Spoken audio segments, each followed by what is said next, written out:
मुझे बचपन से ही सुपर हीरो मूवीज का बहुत शौक है और सुपर हीरोज किसको पसंद नहीं आएंगे। जब हम देखते हैं किसी इंसान की घिसी पिटी लाइफ के अंदर उसके पास सुपर पावर्स आ जाती हैं तो उसकी लाइफ किस तरह से चेंज हो जाती है। जब वो व्यक्ति उन सुपर पावर्स का इस्तेमाल करता है तब हम भी फील करते हैं कि काश ये सुपर पावर हमारे पास भी होती, हमारी लाइफ भी कितनी इंटरेस्टिंग हो जाती है और हम अपनी सुपर पावर से अपने हर प्रॉब्लम का सोल्यूशन निकाल लेते हैं। लेकिन फिर हम लोग रियलिटी में आते हैं और हमको ये बात समझ में आती है कि हमारे पास तो कोई सुपर पावर है ही नहीं और हमको हमारी जो लाइफ है वो बिना किसी सुपर पावर के ही बितानी है। लेकिन अगर मैं आपको बताऊं कि हमारे पास भी एक सुपर पावर है और हमें बस उसे अनलॉक करने की जरूरत है, और अगर इस सुपर पावर को आपने अनलॉक कर लिया तो फिर कोई भी हो, इस दुनिया का हो चाहे किसी और दुनिया का, आपको कोई हरा ही नहीं सकता। इस वीडियो को पूरा देखना क्योंकि मैं एक एक बात सच बोल रहा हूँ और साथ ही साथ मैं आपको एग्जाम्पल भी दूंगा उन रियल लाइफ सुपर हीरोज के जिन्होंने इस शक्ति को पाया है और इस शक्ति को पाकर कोई सुपर हीरो नहीं बनता, डायरेक्ट भगवान ही बन जाता है। और हजारों बार इसका नाम भी सुना होगा आपने, लेकिन आपने कभी ध्यान ही नहीं दिया होगा क्योंकि आपको पता ही नहीं है कि इसकी आखिर ताकत क्या है। चलो इसकी ताकत का एक नमूना मैं आपको सुनाता हूँ। छत्रपति संभाजी महाराज एक परफेक्ट एग्जाम्पल है जिनके पास ये शक्ति थी। इस शक्ति के वजह से उन्होंने शेर का मुंह फाड़ के उसके दांत गिन लिए थे। एक मिनट,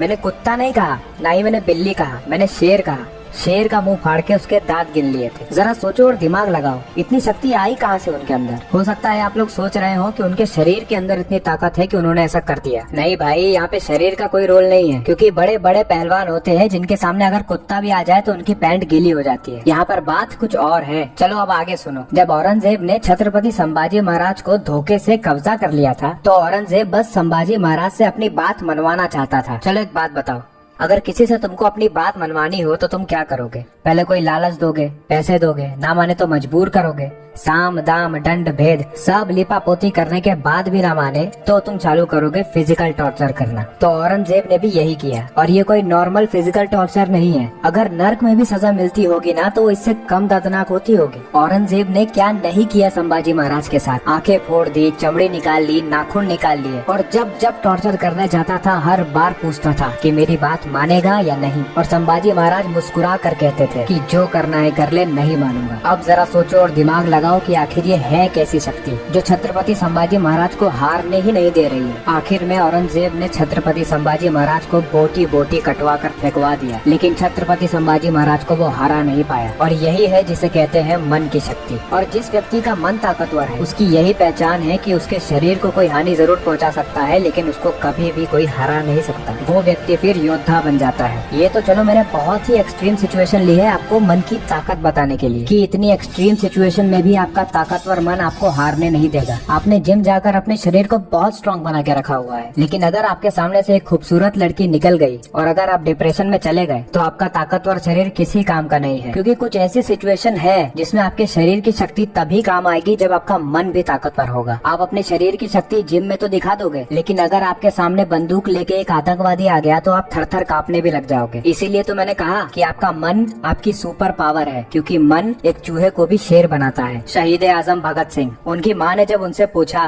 कि बेटे शादी, तो उन्होंने कहा शादी तो मैंने कर ली माँ, आजादी से, अब वही मेरी दुल्हन है। अब तुम सोच सकते हो 22-23 साल की उम्र में अगर एक लड़का सबसे ज्यादा किसी चीज के पीछे अट्रैक्ट होता है तो वो है लड़कियाँ। लेकिन भगत सिंह ने उस चीज को छोड़कर जीवन में कुछ और बड़ा पाने का लक्ष्य बनाया। चलो एक बात बताओ, कितने दिन भूखे रह सकते हो तुम? ज्यादा से ज्यादा एक दिन। भगत सिंह 64 दिनों तक भूखे रहे थे। हम या तुम तो ये सब करने के बारे में सोच भी नहीं सकते। इसे करने के लिए तो कोई ना कोई सुपर पावर ही चाहिए और वही सुपर पावर है आपका मन। और अगर इसे ताकतवर बनाना है तो आपको ये करना होगा। अब मैं जो लाइन बोलने जा रहा हूँ उसे कहीं लिख लो क्योंकि यही फॉर्मूला है मन को ताकतवर बनाने का। नंबर 1, मैं मेरी लाइफ में आने वाली किसी भी सिचुएशन से भागूंगा नहीं या फिर उस सिचुएशन को टालूंगा नहीं, मैं लड़ूंगा।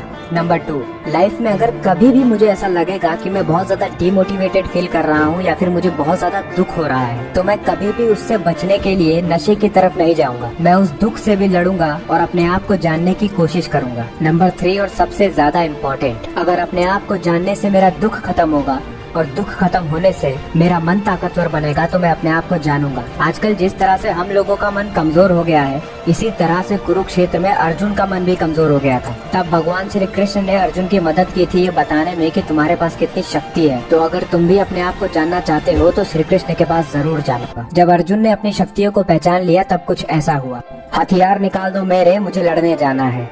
कुरुक्षेत्र में उतर के कुछ करने जाना है। हथियार निकाल दो मेरे, मुझे लड़ने जाना है। कुरुक्षेत्र में उतर के कुछ करने जाना है। मन मेरा जो कमजोर था अब ताकत आ गई है। मन मेरा जो कमजोर था अब ताकत आ गई है। अधर्मियों के ऊपर देखो आफत आ गई है। ये काम सच्चे धर्म का है, मुझे करने जाना है। और हथियार निकाल दो मेरे, मुझे लड़ने जाना है।